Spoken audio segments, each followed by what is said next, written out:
Happy Monday, everybody, and welcome back to Brown Bag Bets, powered by BetSperts. Go your daily dose of quick hit handicapping and sports betting picks. I'm Alex Christensen. Andy's away hanging out with the kids on the lake. Matt joins us this week. He'll be here every day, I believe. Who knows? Maybe we'll get except Thursday. Thursday not here, but that's okay. Well, we'll figure something out. But how was the weekend? What was going on? I think we finally had a winner of a golf tournament that the BetSperts guys didn't pick. I can't remember if Cantley was in there. I don't know if I saw that.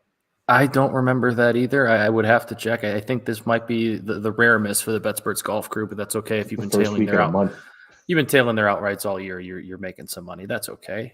Weekend was good. I had what seemed like the 30th wedding or so I've been to this year. So that was this summer. That was not that much. That's an exaggeration. But yet another wedding. A lot of fun, but busy weekend. How about yourself? It's pretty good. It's getting a lot of basketball stuff done. I don't have any NBA picks for us today, but I'm going through. I'll definitely have one for us for win total Wednesday. And yeah, I guess, folks, if you want to get married, become friends with Matt Rooney because there was a movie about guys like you, wasn't there? The Dane Cook movie or something. Anyway, yeah, it's watched a lot of the golf. Even had a little bit of baseball on from time to time. You know what the best part about my weekend was, though? The best part of my weekend is that I knew that was the last Saturday and the last weekend I would have to spend not watching college football for a very, very, very long time. And that made me kind of just put a smile on my face on Saturday and on Sunday and even today a little bit. It's like, man, it's game week. Not the best slate this Saturday, but we got a nice little Big Ten matchup with Northwestern Nebraska. We got some games to watch. It's college football on my TV. I can't wait. I didn't realize that you're right. Last weekend was weekend -1, weekend 0. Yeah. Now exactly. Weekend -1. Now we're at 0, and then we get on. We're 1, 2, 3, 4. Can't wait. Well, I'm going to try to pay attention today because apparently the New York Knicks are trying to trade 5 first-round draft picks for Donovan Mitchell. That floated out this morning. So we'll see. Hopefully I can figure that out. They'll obviously have a big impact on both of their win totals, and we'll probably talk more about that. But since you're here, we've got some baseball. What's happening today? I didn't look. Do we have day ball? I was going to say I have a surprise for you. We have some day baseball today. The White Sox and the Royals are playing a makeup game in Kansas City. It's a 2:10 first pitch. We have some day baseball. So, of course, I have a pick there. And then we have some fun rivalry matchups. I got a Mets-Yankees pick. I will start with the day baseball pick, though. It's the White Sox and the Royals.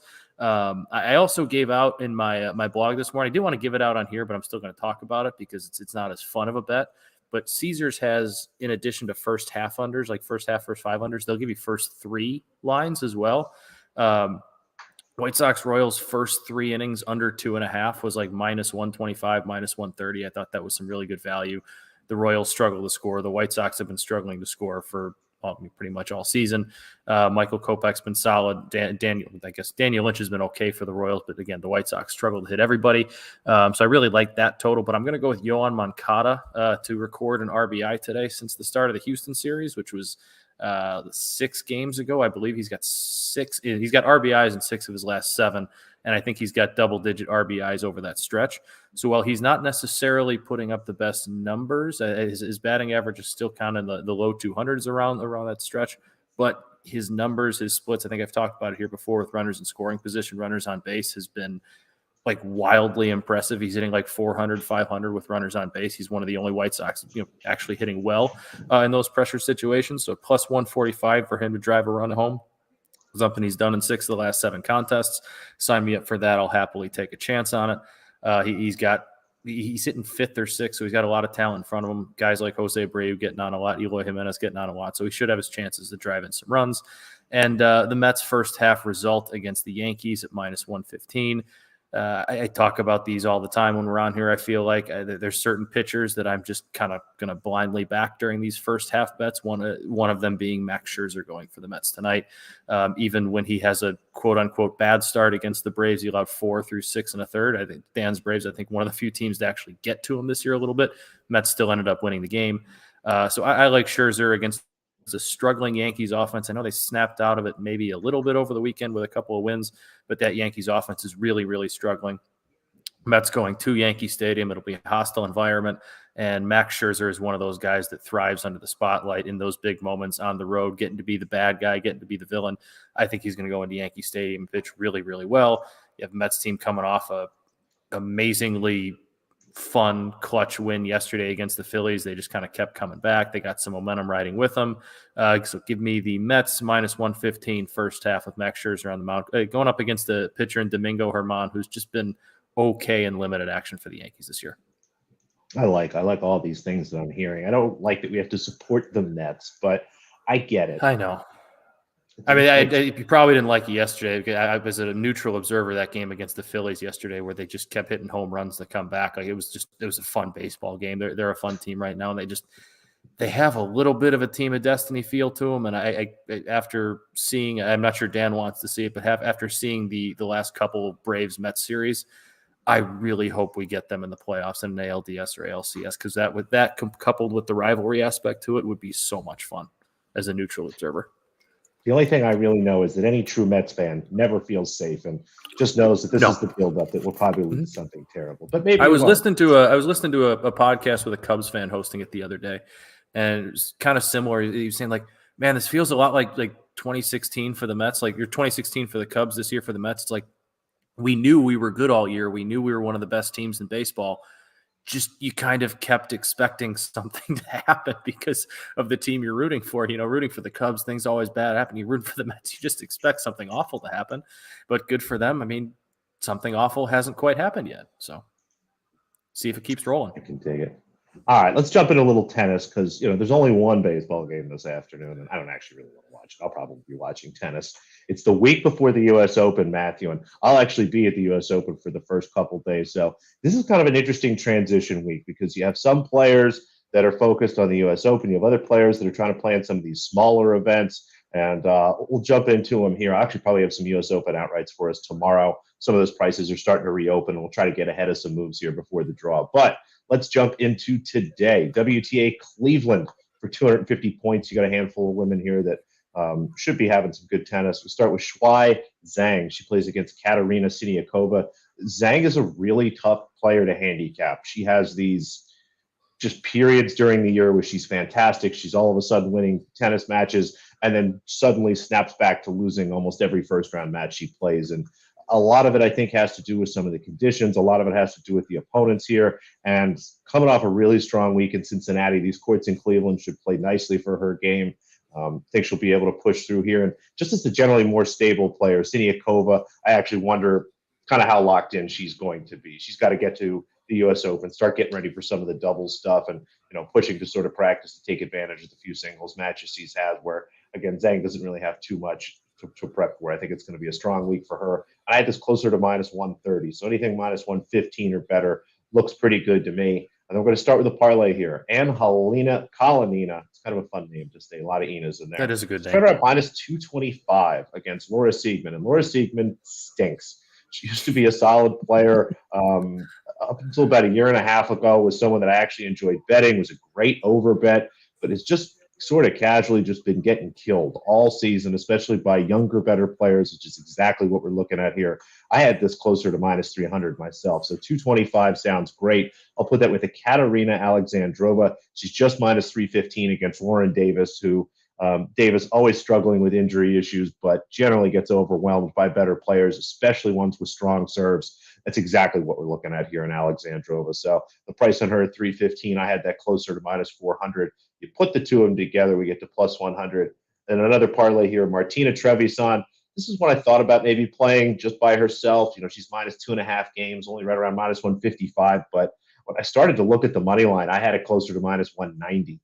So happy to take that 154 and then put it with Madison Brangle, who is someone I've definitely poked fun at in the past, but having kind of a resurgence here has seemed to find something. I don't know what has happened late in her career, but the tennis level has been much better this season than it has been the last couple of years. And she goes against Varvara Gracheva, a player I love to bet against and hasn't won a match, and I believe in her last 12 matches. She is 0-12 over the last month or so. So I think that continues. Again, I look at the number. Brangle was minus 300. I had it closer to minus 380, almost minus 400. Put the two of them together, you get plus 120. And then in Granby, this is in Canada, Matt. Do you know where Granby, Canada is?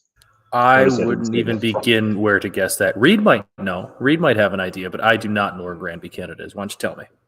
Apparently it's in Quebec. So I guess you have to speak French if you're going to go to the Granby tournament. But again, if you live in northern Vermont or you're in Maine, it's a pretty close drive, and it should be a fun event. But we'll start with what I expect to be a blowout here. Daria Kasatkina goes against Greet Minin. Greet Minin has just been getting pummeled. Again, not really sure what's happened to her. And, Andy and I always sort of joke about this a little bit, Matt, but she used to have a girlfriend that was on tour, and they broke up. And if you go back and look, it's been a pretty rough go for her since that. So I don't know if she's still recovering from that or there's something else going on, but Greet Minin has not only been losing, but losing by a lot. Kasatkina is a great player, someone who generally does well in some of these smaller events. When she shows up, she sees an opportunity to get a title and to get some ranking points. And I think that's what we're going to have. She should put away Minin here. I'm thinking we're going to see something like 6-4, 6-2. And instead of laying the spread, which is around 5.5 games, give me under 19, which is relatively cheap here. You could find that at less than standard juice. We're going to cover in a lot more situations there than you are if Kasatkina covers the spread. And we've got a really big money line here. Martin Silva minus 275. And you could play that straight up. You could parlay that with something. I just couldn't find a good partner for it. As I looked at all the other matches in both tournaments, I couldn't find a good partner for it. But Teresa Martinkova, somebody I picked to win this tournament, goes up against Oceane Dodin. Should absolutely crush her in this match. I had this closer to minus 400, honestly. Tweaked it down a little bit after I started, but it just looks like a big edge to me. Not interested in laying the spread. Martin Silva is right around -4, -4.5 games, and there is a chance that Dodin and her are comfortable just serving through this, and we end up like with a 7-6, 7-5 match that the score looks close, but it never really was. So take the 275 if you want to play that straight up. I think it's a great bet, even though we're laying that much juice, or find something to put it with.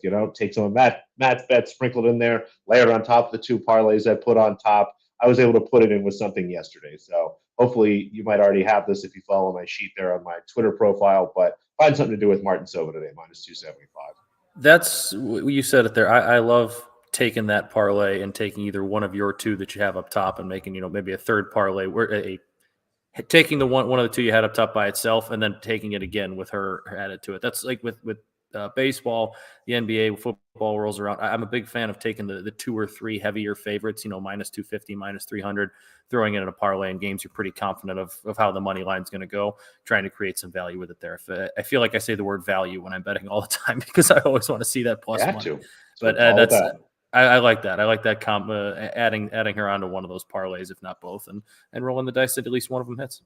Don't forget, Manny, you can lay juice and have value. Floyd Mayweather minus 400 over Conor McGregor was arguably one of the greatest bets anybody could make. That should have been minus $1 billion. So, don't shy away from big numbers. There is sometimes value in there, although it can be tough. I'm with you. So we got some Monday Night Football?